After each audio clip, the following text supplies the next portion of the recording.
Olá, amados, mais um dia. Hoje vamos ler Êxodo 16. É incrível. Uau, quantas lições a gente está recebendo diariamente. Se você não está inscrito ainda no meu canal, faça aqui a sua inscrição, aperta o sininho. Vamos ler juntamente com a gente todos os dias, de Gênesis a Apocalipse, às 18 horas ou na hora que você preferir. Vai estar o vídeo aí, esperando por você. Porque nós precisamos encontrar o caminho de volta para casa. E através desse GPS aqui, olha que legal. Através desse GPS que o Senhor nos deixou para a gente não perder o caminho de volta para casa. Então vamos começar hoje agradecendo como fazemos todos os dias. Obrigada, Senhor. Obrigada pela tua providência divina. Obrigada por esse GPS que o Senhor se preocupou em nos deixar, para que a gente possa encontrar o caminho de volta para casa sem atalhos. Obrigada porque é o Senhor que nos direciona, é o Senhor quem traz um maná diário de providência para nossas vidas, porque é o Senhor que está no controle de todas as coisas. Nós te agradecemos, bendizemos o teu nome, porque o Senhor é bom o tempo todo. Muito obrigada, Senhor. Amém e amém. Vamos lá então a leitura de hoje. O povo de Israel saiu de Elim e foi para o deserto de Sim, que fica entre Elim e o Monte Sinai. Chegaram ali no dia 15 do segundo mês depois da sua saída do Egito. Ali no deserto, todos eles começaram a reclamar contra Moisés e Arão, dizendo assim: teria sido melhor que o Senhor tivesse nos matado no Egito. Lá nós podíamos, pelo menos, nos sentar e comer carne e outras comidas à vontade. Vocês nos trouxeram para este deserto a fim de matar de fome toda essa multidão. O Senhor Deus disse a Moisés: agora eu vou fazer chover do céu para vocês, e o povo deverá sair, e cada um deverá juntar uma porção que dê para um dia. Assim, eu porei à prova para saber se eles vão realmente obedecer às minhas ordens. No sexto dia, deverão juntar e preparar o dobro do que comam para juntar para os outros dias. Então Moisés e Arão disseram ao povo: hoje à tarde vocês ficarão sabendo que foi o Senhor Deus quem os tirou do Egito. Amanhã de manhã vocês verão a glória do Senhor, pois o Senhor ouviu as reclamações de vocês contra Ele. Foi contra Ele, não contra nós, que vocês reclamaram, pois afinal de contas, quem somos nós? E Moisés continuou: é Deus, o Senhor, quem vai lhes dar carne para comerem de tarde e pão à vontade de manhã, pois o Senhor ouviu vocês reclamando contra Ele. As suas reclamações são contra Ele, não contra nós, pois afinal de contas, quem somos nós? Aí Moisés disse a Arão: será que eu repeti? Não, é isso mesmo, tá certo, gente. Vamos lá. Diga a todo o povo que venha e fique diante de Deus, o Senhor, pois Ele ouviu as reclamações deles. Enquanto Arão estava falando a todo o povo, eles olharam para o deserto. De repente, a glória do Senhor apareceu nas nuvens. Uau, já pensou que fantástico isso, gente? E o Senhor disse a Moisés: eu tenho ouvido as reclamações dos israelitas. Diga-lhes que hoje à tarde, antes de escurecer, eles comerão carne, e amanhã de manhã comerão pão à vontade. Aí ficarão sabendo que eu, o Senhor, sou o Deus deles. À tarde apareceu um grande bando de codornas ou codornizes, dependendo da tua Bíblia, tá? Eram tantas que cobriram o acampamento. E nos dias seguintes de manhã havia orvalho em volta de todo o acampamento. Quando o orvalho secou por cima da areia do deserto, ficou uma coisa parecida com escamas, fina como a geada no chão. Os israelitas viram aquilo e não sabiam o que era. Então perguntaram uns aos outros: o que é isso? Moisés lhes disse: isso é o alimento que o Senhor está mandando para vocês comerem. Esta é a ordem que ele deu. Cada um de vocês deverá juntar o que for necessário para comer, de acordo com o número de pessoas que houver na família.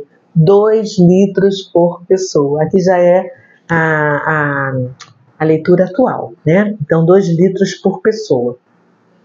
E assim fizeram os israelitas. Uns pegaram mais e outros menos. Quando mediram, aconteceu que os que haviam pegado muito não tinham demais. E não faltava nada para os que haviam pegado pouco. Cada um havia pegado exatamente o necessário para comer. Então Moisés lhes disse: ninguém deverá guardar nada para o dia seguinte. Mas alguns não obedeceram à ordem de Moisés e guardaram uma parte daquele alimento. E no dia seguinte, o que tinha sido guardado estava cheio de bichos e cheirava mal. Aí Moisés ficou muito irritado com eles.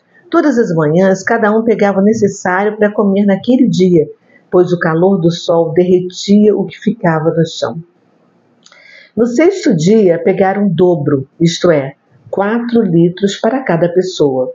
Os líderes do povo foram e contaram a Moisés o que estava acontecendo, e Moisés lhes disse: amanhã é dia de descanso, o sábado santo, separado para Deus, o Senhor. Por isso o Senhor deu a seguinte ordem: os que quiserem assar este alimento no forno, que assem, e os que quiserem cozinhar, que cozinhem, e guardem para o dia seguinte o que sobrar. Conforme a ordem de Moisés, todos guardaram para o dia seguinte o que havia sobrado. E não cheirou mal, nem criou bicho. Moisés disse: comam isso hoje, pois é sábado, o dia de descanso separado para Deus, o Senhor. Neste dia vocês não acharão no campo nada de comer. Recolham esse alimento durante 6 dias, porém no 7º dia, que é o dia de descanso, não haverá alimentos no chão. No 7º dia, algumas pessoas saíram para pegar o alimento, porém não acharam nada. Então o Senhor Deus disse a Moisés: até quando vocês vão desobedecer as minhas ordens e as minhas leis? Lembrem que eu, o Senhor, dei a vocês um dia de descanso, e foi por isso que no 6º dia lhes dei alimento para 2 dias. No 7º dia, fiquem todos onde estiverem, ninguém deverá sair de casa. Assim o povo não trabalhou no 7º dia. Os israelitas deram àquele alimento o nome de maná. Ele era parecido com uma sementinha branca e tinha gosto de bolo de mel. Que gostoso, né? Moisés disse: o Senhor Deus mandou que fossem guardados 2 litros de maná para que no futuro os nossos descendentes possam ver o alimento que ele nos deu para comermos no deserto quando nos tirou do Egito.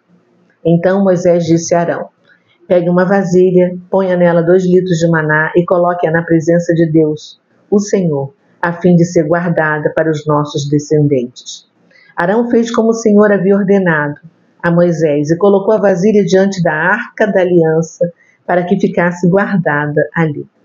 Durante 40 anos os israelitas tiveram maná para comer, até que chegaram a uma terra habitada, isto é, até que chegaram à fronteira de Canaã.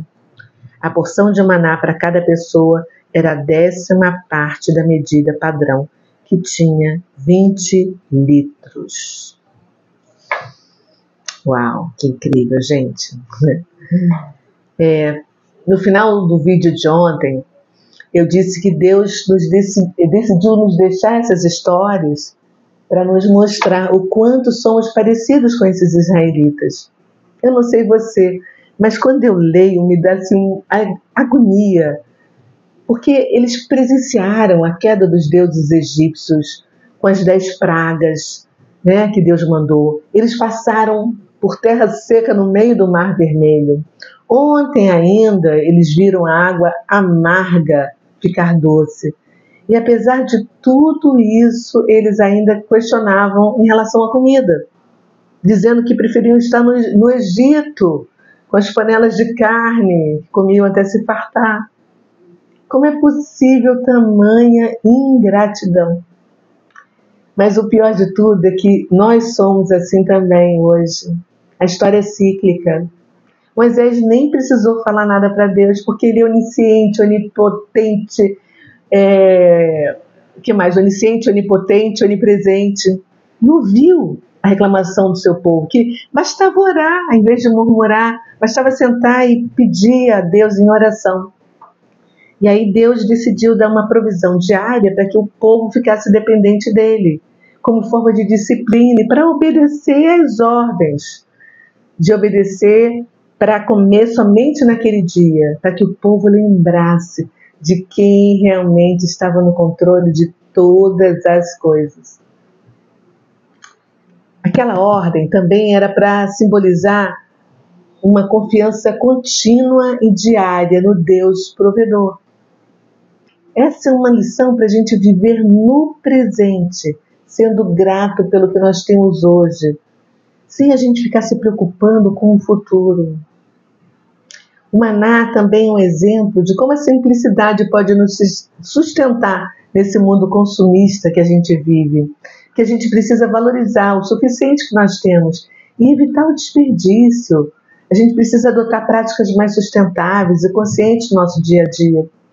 Quanta comida nós jogamos fora, sabe? Olha os lixões na rua, ou porque estragou na nossa geladeira, ou porque passou da data de vencimento na nossa despensa, enquanto tantas pessoas nas ruas nada têm para comer. Por outro lado, também eu quero que você imagine o maná de Deus assim como uma graça, a provisão diária que o Senhor nos envia como sustento. Ele faz isso diariamente. A gente que não percebe, né? Só em acordar, gente, todos os dias, olha a misericórdia. Ele nos dá a vida diariamente. Ele renova a cada dia. Precisamos ser gratos. E aí a gente viu que os israelitas foram instruídos a coletar apenas o necessário para cada dia, exceto na véspera de sábado. Porque na sexta-feira, né, eles tinham que colher 2 vezes mais, para confiar nos planos de Deus, mesmo quando não parecem lógicos. Mas o comportamento inicial de acumular o maná revela a necessidade e a dificuldade humana, né, em confiar na provisão de Deus. E Deus instituiu o ritmo de trabalho e descanso no sábado, desde a criação do mundo. Nós lemos isso lá em Gênesis, nos primeiros vídeos que nós fizemos. E aqui, quando ele comanda a coleta dupla no 6º dia, era exatamente para respeitar o descanso do sábado. Isso para nos ensinar sobre a importância de equilibrar diligência e repouso, destacando assim o valor regenerativo do descanso para o nosso corpo, para a nossa alma. Ele é o nosso Criador, Ele conhece o nosso corpo, Ele conhece as nossas necessidades. E aí depois a gente viu também Moisés, ele instruiu Moisés a guardar um pouco do maná como recordação para as futuras gerações. E aí a gente vai ver, né, que foi colocado dentro da Arca da Aliança, juntamente com outras 2 coisas que a gente vai ver em breve, não vou adiantar. Isso mostra a importância de preservar memória, histórias de fé, para fortalecer a identidade cultural, né, e espiritual de um povo. É isso aí. E amanhã tem mais. Amanhã nós vamos ler o capítulo 17. Então pega a sua Bíblia, releia o que a gente acabou de falar. E se você gostou, curta, compartilhe com quem você ama.